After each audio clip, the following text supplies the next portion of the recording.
Maayong adlaw mga kahigalaan, karon atong pagatunan ang pulong sa Dios. Karong taknaa ang atong pagatunan mahitungod sa ang balaod ug ang ebanghelyo. Ang balaod sa Dios mao ang sukaranan sa iyang pagdumala ug katarungan. Kini nagapakita kung unsa ang maayo ug unsa ang sala.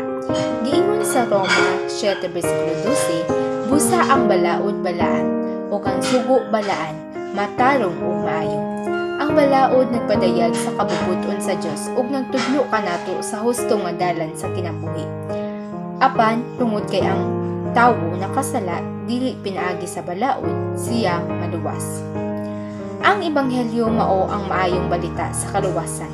Pinaagi kang Hesukristo, giingon sa Juan 3:16, kay gihigugma gayud sa Dios ang kalibutan nga gihatag niya ang iyang bugtong anak aron ang bisan kinsa nga mo tuo kaniya dili managdag kun dili makabaton sa kinabuhing walay katapusan. Ang ebanghelyo mao ang tubag sa problema sa sala nga gipakita sa balaod. Ang balaod nagpakita nga kita mga makasasala ug ang ebanghelyo naghatag sa solusyon, ang grasya ni Kristo. Ang balaod ug ang ebanghelyo dili magkalahi, apan nagtinabangay. Giingon sa Roma 3:31, busa pinaagi ba sa pagtuo kinalapas nato ang balaod? Dili gayud, hinunoa gipalig-on nato ang balaod.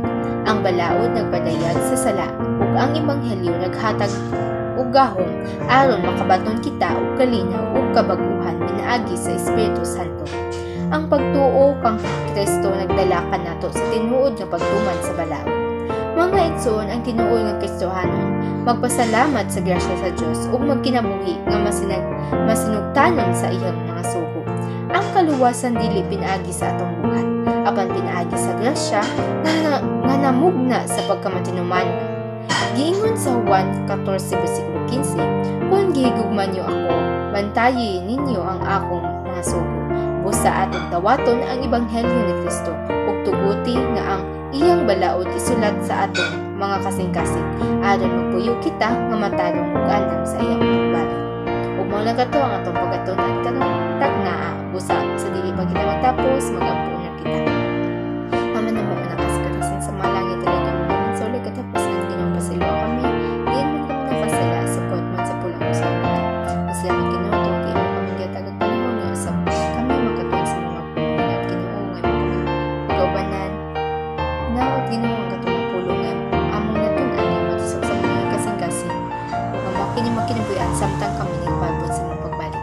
Inintanan namin ginapangay kasalamatan at sa pasiluan sa mga sala sa pangalan ni Jesus ang puso ng mga salamat sa inyong pagpamina